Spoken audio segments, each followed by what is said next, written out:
This Equipment World video is brought to you by Chevron Delo 600 ADF Ultra Low Ash Diesel Engine Oil. It's time to kick some ash. Hi everyone, welcome back to Equipment World. You're watching The Dirt. I'm your host Brian, and today I want to talk about a common problem we have on the job site. Air filter maintenance. It's one of those things where you're totally dependent on your operators to do their job to take care of their air filters. And we all know in this industry that operators are not the best at actually blowing out the air filter. And if you've ever had to foot the bill for any sort of engine repairs due to dust getting into the engine, you'll quickly understand why that's really problematic. And that's where today's product comes in. Today we're going to talk with Chris Scott from Senzit, which is a really low cost, very affordable option that allows you to remotely track where you're at when it comes to air filter maintenance. Now, for the time being, it is purely air filter maintenance that you're tracking, while there are future plans to expand into hydraulic, engine oil, other areas of the machine. But if you're not necessarily looking to get into a full-blown, over-the-top telematics package, Senzit can actually be a very cost-effective option to do some very baseline monitoring of your machines. But like I said, joining me today is Chris Scott to tell you more about his product, Senzit. But before we get into that, I want to take a second to tell you about the sponsor of this video, Chevron Lubricants. Protecting your diesel engine and its exhaust aftertreatment system has traditionally been seen as an either-or proposition when it comes to choosing the engine oil that's going to protect your system. And that's exactly why Chevron spent more than a decade of R&D work developing a no-compromise formulation. Now, I don't have to tell you why a clogged DPF is bad news, but here's the real kick in the pants. 90% of that ash clogging up your DPF and then upping your fuel and maintenance costs, it comes from your engine oil. You might be thinking, why don't they make an engine oil with less ash in it then? You'll be happy to learn that Chevron agrees with you. They've developed a new ultra-low ash diesel engine oil that is specifically designed to combat DPF ash clogging. Delo 600 ADF with OmniMax technology cuts sulfate ash by 60%, radically reducing the rate of DPF clogging and extending the DPF service life by 2.5 times. Before you had to choose between protecting your engine or your aftertreatment system. Now you don't. Delo 600 ADF with OmniMax technology. It's time to kick some ash. Well, Chris, thanks for being on The Dirt today. I really appreciate your time. Hey, Brian, great to be here. So my first question is just real straightforward, kind of a brief overview. What is Senzit? Senzit is a predictive maintenance platform for the heavy-duty industry. I mean, we built it around 80 years of man and hummel's filtration expertise. I think the simple way to really kind of describe it is we like to use a light switch analogy. If you think about what the current telematics are, what is in current vehicles today, is it might be just a light. It's either off and things are running well, or the light might be on, and that's when you know you have a problem. If you think about Senzit, it's like a dimmer switch. If it's low intensity light, you know you don't have any problems. But as that light gets a little bit more intense, you need to react accordingly. So it's telling you that you have a problem before the problem really arises. Mainly focusing on engine air filter health. We want to avoid those dusted engines, improve uptime. So, and what you said is actually true. I am one of those that kind of thought of Senzit as being sort of a telematics type thing. So what is the appeal of Senzit versus a machine coming with just onboard telematics? Let's say it's kind of twofold. Again, we give that more granular data. We give those insights of it is not 0 or 1. It might be, hey, your filter health has 66% left. You're going to have 25 hours until you need this change. And really moving from, say, the traditional old way of doing maintenance to something a little bit more data-driven, a little bit more smarter. And also, if you think about some of our customers, there are a lot of businesses out there that do not have a sole fleet. And what I mean by that, you may not just be a pure Komatsu shop or a pure Caterpillar shop. A lot of these customers of ours, they have the whole gamut of equipment. And for Senzit to be a more equipment agnostic approach, we work with all those. And it's just a streamlined, simple way to make sure your machine stays up and running as planned. So one of my first thoughts when I heard about this system is, what are you using to actually communicate data back and forth on the job site? Yeah. So, I mean, just Senzit in a quick nutshell is you have your device. Got one right here for you. But oh, there you go. You plug it into the power. You plug into the engine air filter service port. And immediately it powers on and it starts beaming data to the cloud. It's all cellular based. We work with the big firms out there. And really just to get up and running, you just have to scan with a QR code, say this is my device, and sends it back and handles the rest. So it's really easy lifting. I'm trying to keep it simple, right? Now, luckily, most of us are, the cellular networks have kind of worked their way into most areas of the country, but there are still those users that are pretty remote. Is Senzit capable of being used in remote areas where there is no cellular coverage, or is that going to be problematic for some of these more remote job sites?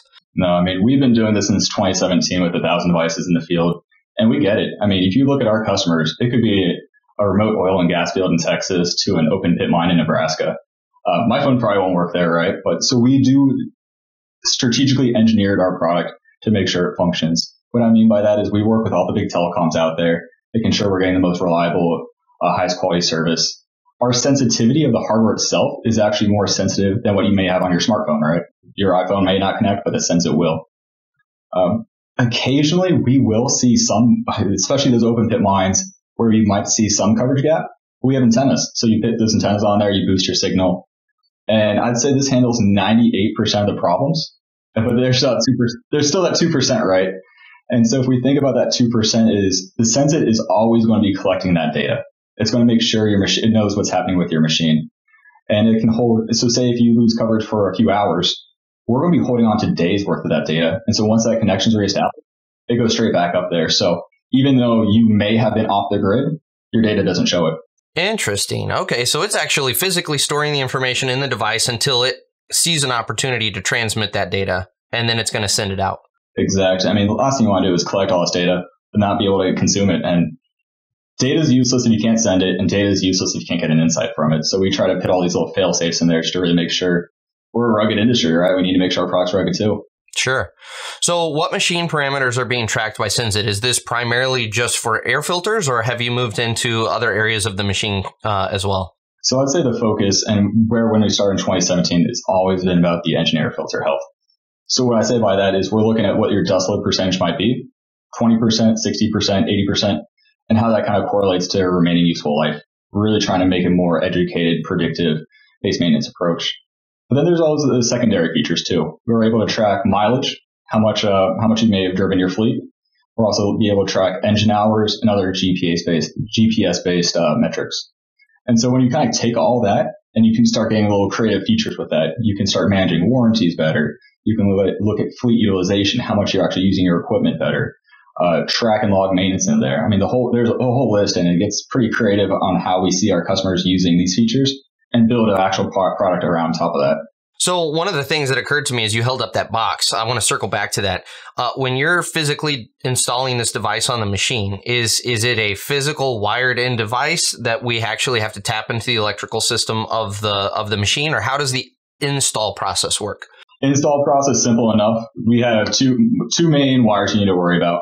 One, just the sensors that go into the engine air filter service port, and the other one is just power for the vehicle. And we can crank these out in less than 30 minutes. It's not a rugged install. You just need to get some clamps, mount it on your device, and you should be good to go. Interesting. Now, from a software perspective, switching over to kind of the end user on your computer screen, is Senzit able to incorporate with other machine telematics, or is this kind of a standalone platform that I'm going to log into to only check on my Senzit devices? Yeah, so again, we kind of took the equipment agnostic approach, and we're trying to be kind of mindful of that.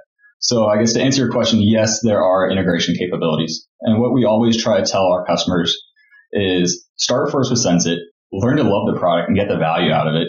Maybe move on to a greater portion of your fleet. And if we do need to do some integrations, connect to XYZ system.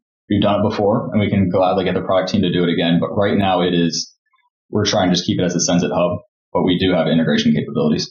So my final question for you is kind of what are the future plans for Senzit? Are you going to move into being able to track other filter categories on the machine, or is it primarily going to stay what it is? Kind of what are your future expansion plans here? Yeah, I mean, Brian, I'll tell you right now is the future. So actually this month we did our first shipment of our Generation 2 unit. That's the one I showed you right here. And so if we talk about the future of Senzit, we took what we've done in the past 5 years. We took the thousands of devices we have in the field. We went to our customers. We got their feedback. What was great about Senzit? What could be better?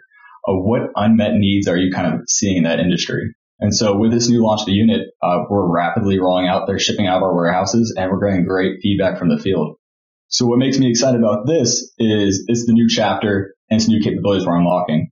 but kind of thinking a little bit more, say 3 to 6 months in the future, our team is actively working on new projects such as customized reporting. Get the insights you want at the time you want. And I want to give a kind of little sneak preview of the nice thing about this new generation unit. It has built-in modularity.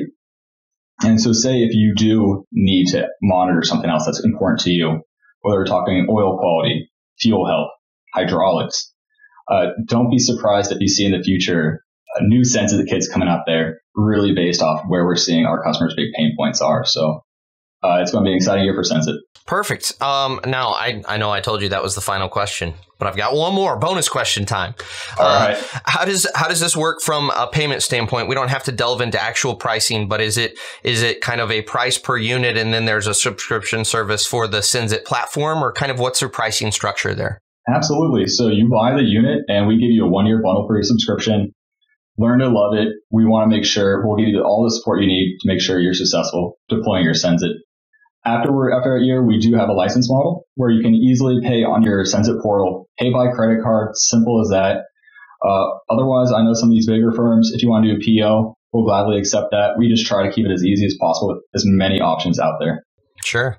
Well, Chris, again, I appreciate your time. This has been interesting. Yep. Thanks for having me. Well, thank you again to Chris for coming on the show to talk to us more about Senzit. As I said before, this is not a track every conceivable engine parameter that we could even think of solution. It's not. Don't try to make it into that. Instead, this is a very cost-effective, very easy to implement solution to track one of the engine parameters that largely gets neglected. It's something that we all struggle with in the industry, keeping our air filters either blown out or replaced when the time is needed, not when we just randomly schedule it because it's on our filter maintenance schedule. So again, thank you to Chris for explaining how this system works. As always, I hope this has been helpful, and we'll catch you guys on the next episode of The Dirt.